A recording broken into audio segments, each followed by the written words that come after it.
Every year I see you, Canva is a different company. First of all, it's to start at a company that is in its relative infancy. And then what has that been like, and what changes have you had to make in your work, and what changes have you had to make personally, really, to be able to be the person that is running experiential today and then today? Yeah, I mean, it's taken a lot of sacrifice for sure. Like my personal life, my personal time, it's taken, but on the flip side, it's also taken like a good amount of like actually reflecting and like looking at what I'm sacrificing versus what I'm giving to the work, and how I'm making sure that I'm not overextending that to the point where it's becoming a problem, or it's like taking away from the work, or just taking away from me in a way that isn't positive and contributing to the work in the way that it needs to. Yeah. And I think professionally, and as the team grows, it's been really exciting for us to think about and to be very real about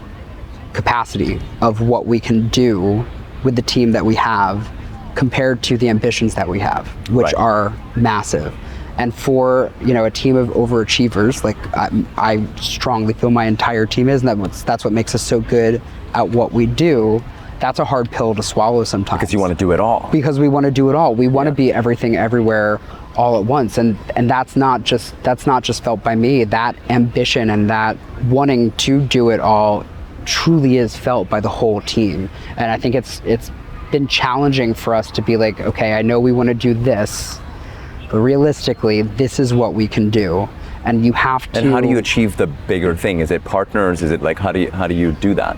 I mean, I think part of it is we don't always achieve the bigger things, or at least we don't always achieve the ambitions that we want to, at least right now. And because we have to be really realistic about what is achievable in this moment with the resources that we have, with the time that we have, with the budget that we have, and not necessarily park those ambitions, but figure out how we can be creative about scaling them, right? In support of a future state where we have more people, more resources, or we figure out how to carve out or slice and dice some of those bigger ambitions, those bigger dreams. You have a tech mentality, not tech as in like big tech mentality, but you have like when you sat down and you were doing your first presence at Cannes, right? So you have this Creative Cabana, which I want to talk about. Yeah. But when you sat down and I said, how is that Creative Cabana doing? And you were like, it's good. I already know what to make different about it. And you're always thinking about V2 and V3, like the next thing we will ship will be better than this. And you're not afraid of taking that risk right now and saying, we're going to make this one today. Yeah. Where does that come from?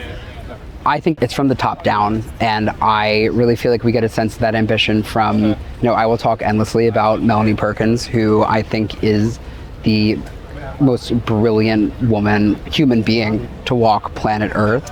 Working with her so closely over the past 3.5 years has been the creative fuel and the creative energy that I feel like I have needed to push myself to the next level. Witnessing firsthand the power of her brain, her creativity, how it works. At Canva, we have 7 values that we like eat, sleep, and breathe. The one that I find the most interesting and exciting is set crazy big goals and make them happen. And that comes from day one of Canva's like origin story. That's the belief that Canva was founded on. I think being able to be in it now and being a part of Canva and knowing that that mantra or that goal is what has now fueled this $36 billion company that we see today, I think is exactly the same kind of fuel and motivation that encourages us to always keep thinking bigger, to keep thinking about the next iteration. And what I love about the work that we do is like the ability to throw spaghetti at the wall and see what sticks is the thing that I love the most about Canva, and being given the creative freedom and expression to do that is something that I feel like I haven't really gotten at. It doesn't exist in a lot of places. Just the way even you describe it. Yeah. Said, we are gonna throw some spaghetti on the wall. Yeah. It's not gonna be pretty. Yeah. But the wall's not gonna be white. Yeah. And we're not gonna leave a blank canvas. Yeah. Talk to me about, I think Canva Create is a perfect example of that. Canva Create starts as an internal thing. And now it's like this global creative conference that like people are dying to go to. Talk to me about that.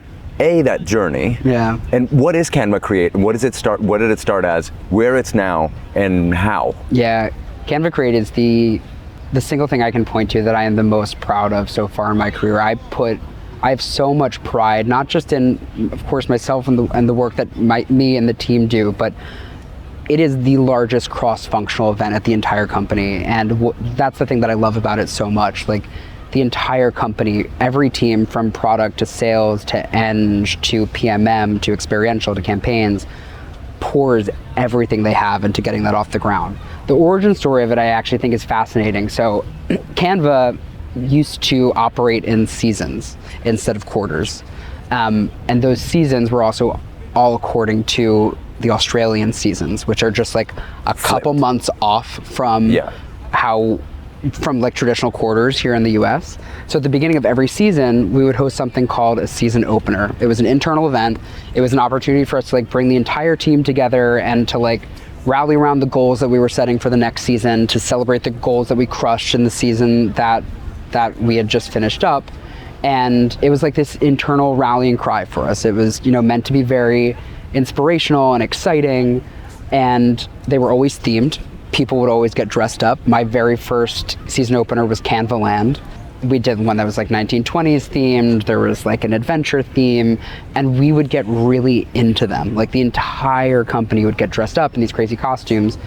And Mel wanted to take the spirit of that internal culture, which she takes a lot of pride in, we all do, that we've built a culture at Canva that is so celebratory and inclusive and such a good representation of the brand. It's fun, it's whimsical, it's playful, but it's human and it's nurturing, and it means something to the Canvanauts that work at Canva. And Canvanauts? Canvanauts, oh, yes. That's awesome. Yeah, it's all in support of that, kind of like bringing the inside out a little bit. Yeah. So my first charge, literally day 2 on the job, I remember getting on a call with Zach, our CMO, and he was like, I need you to get on a call with Mel. We're going to talk about Canva Create. I was like, I have no fucking idea what Canva Create is, but let's rock and roll. Got on a call with Mel. Lovely to meet you, Mel.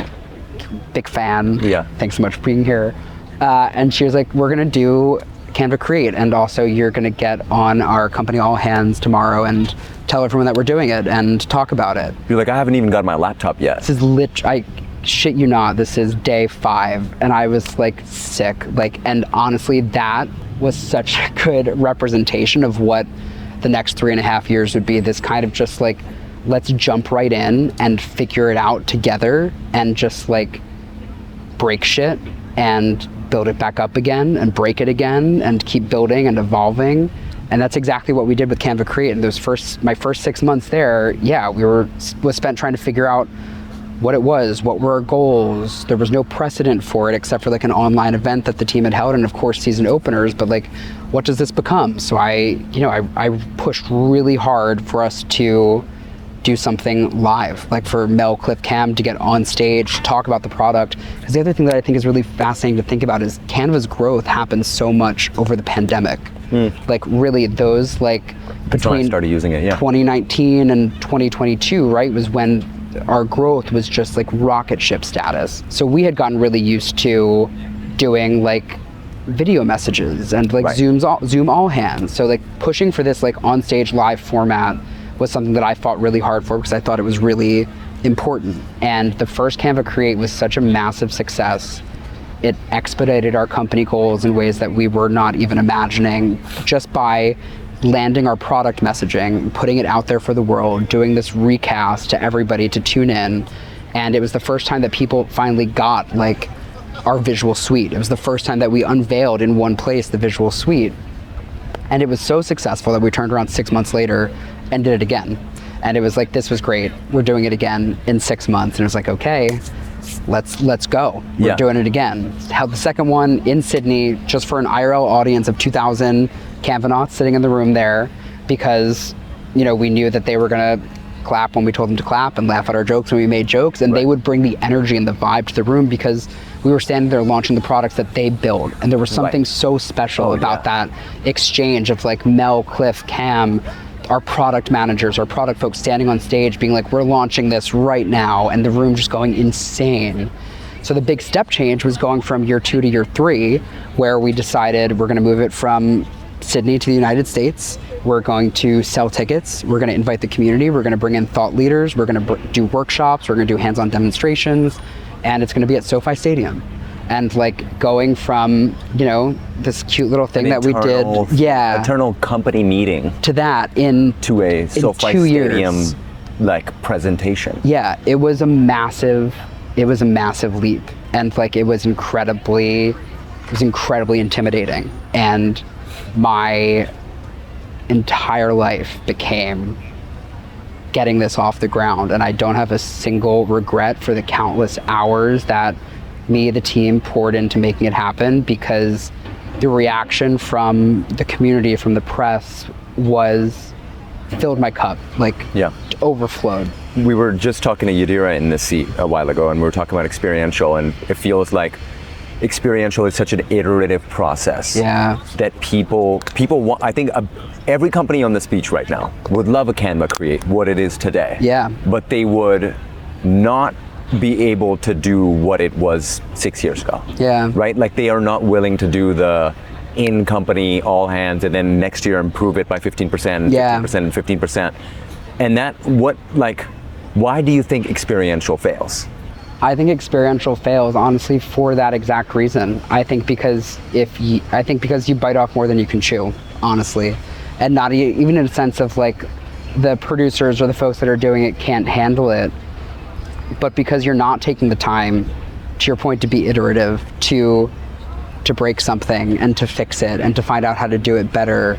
And I think it can be really discouraging if you put a million eggs in a basket as your first time, or like you really want to go all in on something and it doesn't work or it doesn't land. That can really fall flat. Not just from like a pride standpoint and like what you built didn't work, but like it doesn't look good to leadership, and it doesn't look good from an ROI perspective. So is the goal try to start something small that is a good enough idea that you can wrap your hands around and say, this is what we're going to do today?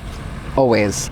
That's the best advice I feel like I could give to any I gave it. team. So, to any team. Let's not conflate this advice. Sure.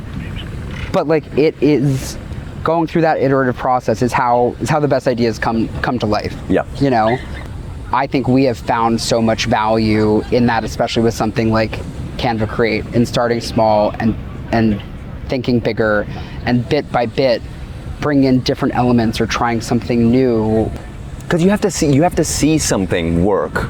Because on paper, you're designing an experience. Totally different, And an experience on paper is completely different. And when you see it and you're like, I thought that was going to work, that didn't work. This thing I didn't even think was going to work, but it's going really, really well. We should double down on this. Move some chips from here to there. It feels like you can only plan so much about the experience, and then the experience takes over. It feels like at some point, right? Totally. And it becomes its own thing. And once you get people in the room, once you get people going through the lines, once you like, does it feel like stand-up comedy almost? Yeah, but I can't even get into stand-up because like comedy gives me so much anxiety. I guess it's kind of the same thing. It's like you're writing jokes in a room, and you're like, this thing's gonna fucking slap. And you go in there and nobody reacts. And then you're like, next time, let's not do that joke. Let's do a little bit of this joke. Let me move the stool while this happens. And it feels very iterative, and I think people who are used to that art form are so much better at that.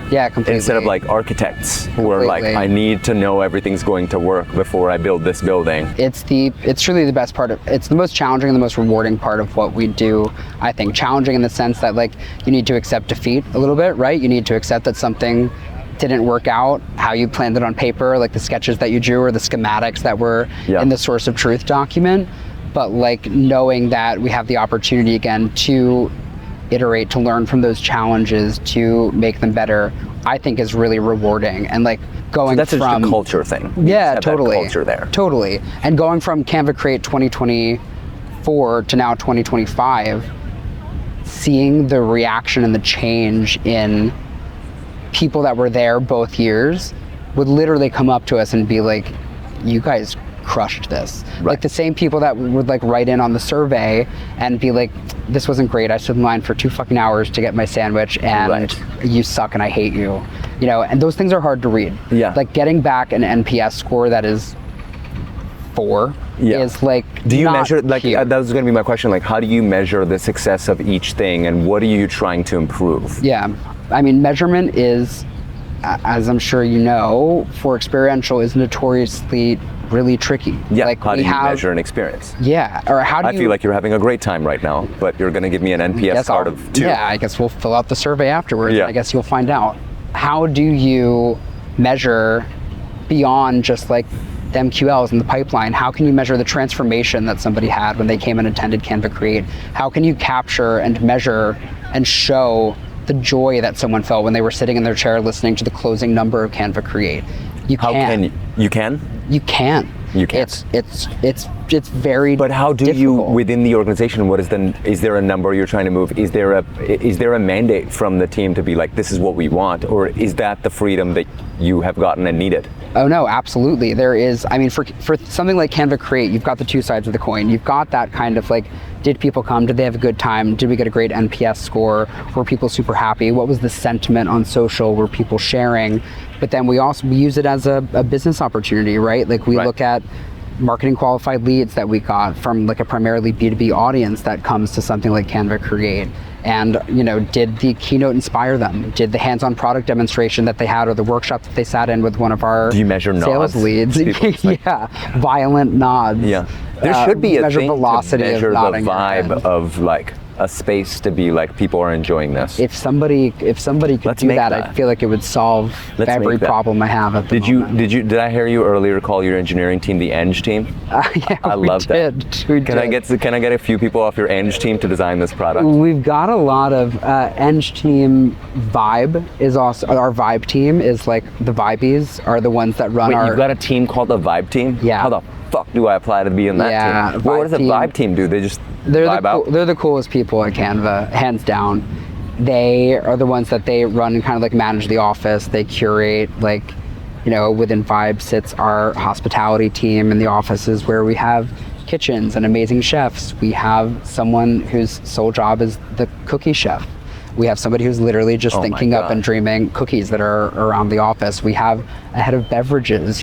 You can tell that there's been so much sweat equity and investment put in making sure that vibe, that culture is what's driving us forward. And I truly think, again, I'm chugging the Kool-Aid. Like it's literally IV in my veins. Yeah. But it truly is what makes Canva such a special place to work, because Mel and our Vibe team and Cliff and Cam, our whole leadership team, have built this culture that makes you feel so welcomed and cared for and safe, and with, you know, having the ability to create and to be bold and do things that no one has done before, to set those crazy big goals and make them happen. Like that, I can't even really articulate how much that does for me, for the team, to keep us going. Sounds like a great culture, and I think a company is just a group of people, right? Yeah. And if that vibe of that group of people is high, the output of that team is going to be very, very high. 100%. The proof is in the pudding. I genuinely think that is what has contributed to our like massive growth, you know, over the past decade or so. Like it really starts from within. And if you have happy people doing cool shit and having a good time together and working with people that you love and that care for you and you care for and you respect, and that does 98% of the lifting. Yeah. And that's for sure. that's the company you want to be. Yeah, without a You doubt. talked about the business of belief. What the actual fuck does that mean? Yeah, I think for me, Canva is a product-led brand, of course, but we're also a purpose-led brand. And when I go and think about an experiential campaign, or when I think about how we're going to pop up at Cannes Lions, like I'm thinking certainly about how we're going to show off the product, how it's going to, you know, how we're going to train people that come in, how our sales team is going to do hands-on workshops and demonstrations. But I'm also thinking about how I want people to feel after they leave something that we do, how I want them to feel after they leave Canva Create, after they step out of the Canva Creative Cabana. And that kind of like belief is what I think keeps people coming back to a brand like Canva. Is that what you're mentally trying to measure? Do people believe in this brand? Yeah, and I think it's a belief that we aren't just a product. Like it's not just about a product. Like when you become a part of the Canva community, this is gonna sound so culty, but like You're definitely in a cult. Yeah, 100%. But that's what you're trying to cultivate the cult around you as well, right? Like you're trying to cultivate the community around Canva. Yeah, and it's that feeling of like being a part of that Canva community is part of something bigger. You know, you're not just using the product and like making your flyer. By purchasing a pro subscription, you're becoming a part of our 2-step plan. Step 1, become the most valuable company in the world. Step 2, do the most good that we can. And that is something that we talk the talk and walk the walk on. And I think that feeling of like, again, being a part of something that feels greater, that belief that you're contributing to something more than just this silly, cute, fun little product that can spin out really amazing visual documents. Is what makes the brand so special and different and unique. And I think that's a little bit of our special sauce. Where's the company going?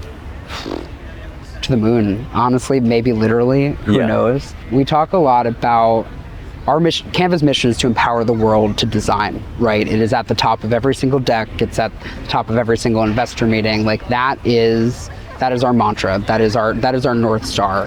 Our first 10 years were spent empowering every individual to design, right? It was about like, you know, how do you use Canva to create your save the dates for your wedding or your birthday party invites or the flyer for the parent-teacher association meeting.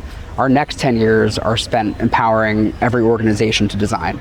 So this shift in perception from Canva, the tool that you use to do all these cute, fun things, to now Canva, the tool that is the most powerful workplace tool that you can bring in to help your team to collaborate, to create content at scale, all powered by these insane AI products that just keep getting better and better. We just launched just yesterday, today, no idea what time it is, what day it is. VO3 is now integrated into Canva and you can start using VO3. Oh, sick. So there's just so much that we are doing and like the team is so nimble and agile and we can move really quickly to innovate, which is what makes it so special and what makes it the most, I think, biased, powerful visual communication tool. What I found really cool is that you as an employee can recite the mission, you know all the values, you know all the step changes, like it feels like the internal marketing of this company is very, very well oiled machine. Is that a department that does that? Is that the Vibe team? Is that the founders? I mean, it's certainly there's no one that's like shoving it down our throats. You know, it's why I chose to come and work for Canva because, you know, when I stepped onto my first interview, they gave like a presentation about the company and kind of like what we do, what we stood for a bit, and to know that I was working somewhere that, again, had a bigger purpose or that was looking at something beyond just sales and making money and like getting this product out in the world is so fulfilling and so different from any company I've worked for. You know, and I liken a lot of my time at Canva now to a lot of the work that it did with Airbnb, which I think has a lot of very similar values. You know, Airbnb. Founder-led company. Yeah, totally. Value, Airbnb, very well communicated values, very organized. Yeah, and at face value, Airbnb, of course, is about house rentals, right? Get a house here. But that kind of like underlying layer, like one of the most impactful campaigns that I feel like I worked on with Yadira and at Airbnb was the Belong Anywhere. That feeling of like Airbnb is not just a place where you can stay and hang your hat and go on vacation and get a house for your kids for your vacation wherever you're going. It is creating a feeling for you where no matter where you go, you feel like you can belong because it's not a cookie cutter hotel. It's giving you this sense of place. You are able to curate exactly how you stay, what it looks like, and make sure that wherever you are, you feel like you're home. Whatever home means to you and however you determine that is through your Airbnb, the one you choose to stay in, that sense of belonging is that same kind of feeling. It's contributing to, it's being a part of something greater, something more meaningful. Yeah, which I think is just really fucking cool. So last year you came and you guys were doing a lot of recon and you were looking at it like, okay, we want to have presence here. Yeah. This isn't like last year you just kind of surveyed and this is your first year with a Canva Creative Cabana. Yeah. How's that going? And what was that like to do in this sea of, like, what was the thought process behind that? How's that going? Yeah, it's going great, I think. Yeah. I don't know, you can tell me when you come and see it. Yeah, I'll tell you tomorrow. Not that I'm salty you haven't been down yet, but. Yeah. I've been in my own creative cabana. Yeah, sure. Listen. You guys can't afford this? Yeah, no, Someday when you're on your year 7. This is out of my league. You will get to this point? This is out of my league. Is this the pinnacle of experiential, would you say? I shit you not. I'm not bullshitting you. I've been telling everyone all day, I've been the most, out of all the bullshit that I'm doing this week, I've been the most excited to sit on this beach with you. I have too. Genuinely. It is arguably the coolest experiential thing I've done. Easily. The Creative Cabana. No, here. Oh no, this. Sitting sitting on public beach. Thanks. Back to the Creative Cabana. Yeah, listen, the past couple of years that we've been at Cannes, we were very much like flying under the radar. We were newbies, like Canva was newbies to Cannes. We didn't want to like come in hot and swinging, and we didn't want to be too aggressive with how we showed up. Right. So like we got a villa, we've partnered with Variety year one. We did this like incredible content partnership with like a CMO on CMO conversation, which they ran and led for us and like helped us to get these incredible people in the room that we would then develop connections with and relationships and get to introduce to Canva. We had a sales suite and it was very like cool. Chill. We were quietly waiting in the wings, Yeah. you know, plotting, looking at what everybody was doing, walking around the Quisette, seeing what was hot, what was not, where there were gaps, where we could add value, because it's not just like, what's the hot real estate, what can we snatch up? Right. It's like, You're not that company. where is there white space in the market? Where's there something that we can meaningfully contribute to? Where can we bring value? Where can we delight people that are here? Where can we solve a problem? And I think that's exactly what we wanted to do. So when we were going into thinking about how the Creative Cabana comes to life, one of the first insights that came from Zach, our CMO, was like, for being a festival of creativity, Cannes Lions doesn't do a whole lot for creatives here, do they? Yeah. It's about the media person, it's about the marketer, it's about the CMO, it's about ad tech.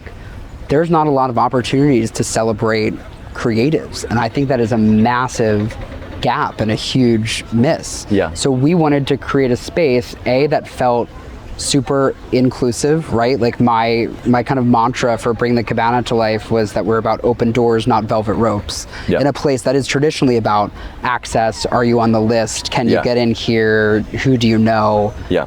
We wanted to do kind of People the opposite have been of dying to get on this beach. Well, public talk beach. about velvet ropes. Yeah, there's velvet ropes all around. Yeah. That was my point with the public beach too. It was like, I feel like everywhere I'm talking, people are paying to talk, and then people have to pay thousands of dollars to listen. Yeah. If you want to listen to me talk, just come to the like one sliver of beach. Totally. It's completely free. Totally. Come find this.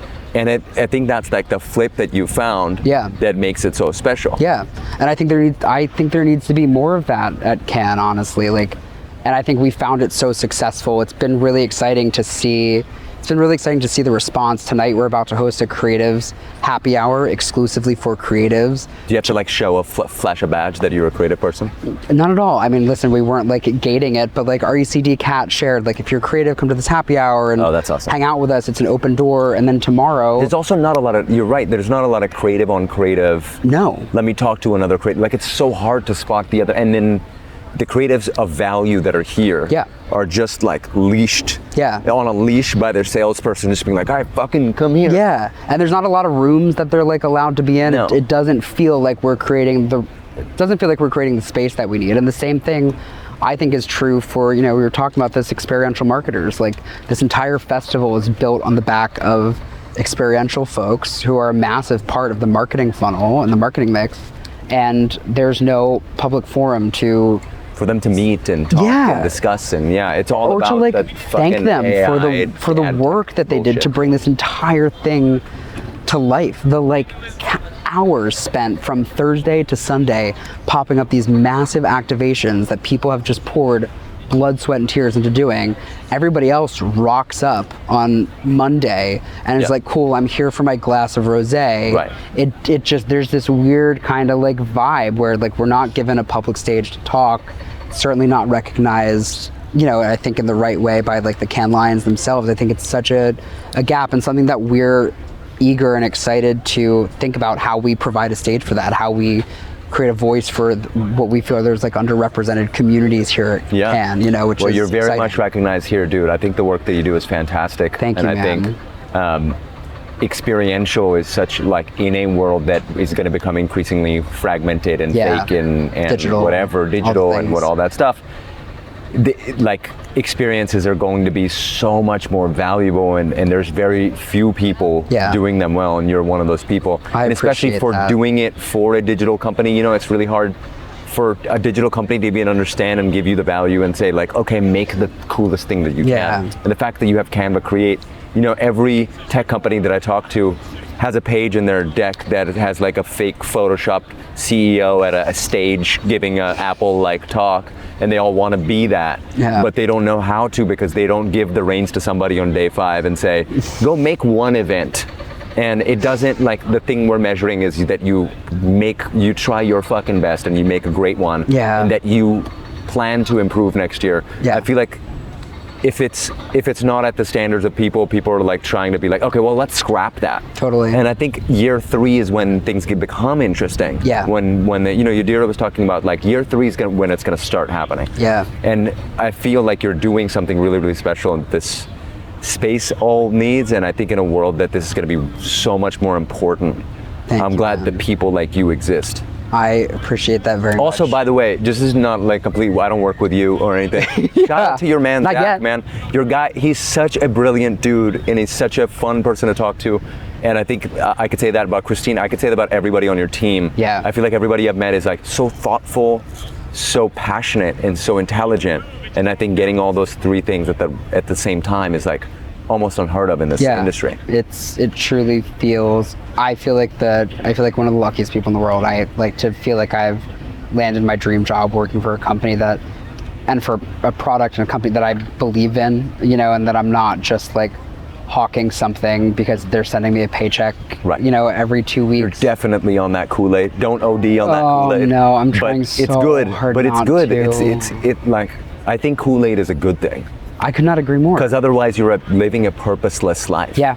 You're waiting to die instead of like, fucking I hope this kills me because this is awesome. I'm happy to drink the Kool-Aid. I'm happy to continue chugging it because, like I said, it fills my cup so much, and it makes me so proud of the work that we do, and just having that investment and sense of pride in the company that you work for, in the people that you work with, is rare. So important. I don't know a lot of experiential marketers that are crushing it like you. Thanks, man. And I'm just so excited to keep seeing the iteration, more so just instead of what you do. I'm so excited to see the iteration. I'm excited to see Creative Cabana this time. I'm excited to see what it turns into next year. Because I think the art of iteration is lost on marketing departments and in the marketing world. They want to do something new every time. They want to scrap everything. They don't want to do something that's not baked fully. And I think you guys crush the art of iteration. I think you did that fantastically at Airbnb. I think you're doing it at Canva. And I hope to see you continue to do it at Canva and wherever you go next. More spaghetti on the wall, man. More spaghetti on the wall, dude. The walls are just white. Come on. No, it's really exciting. I'm amped to be where I am and amped to be doing what I'm doing with the team that I'm doing it with, and feel incredibly lucky that I get to sit on this beautiful beach and have conversations with beautiful folks like you, and get to talk about it all. I feel really Can we do an on-camera handshake? Hey, put her there. Brought to you by Feels like Jimmy. we're 2 presidents meeting somewhere. This is awesome.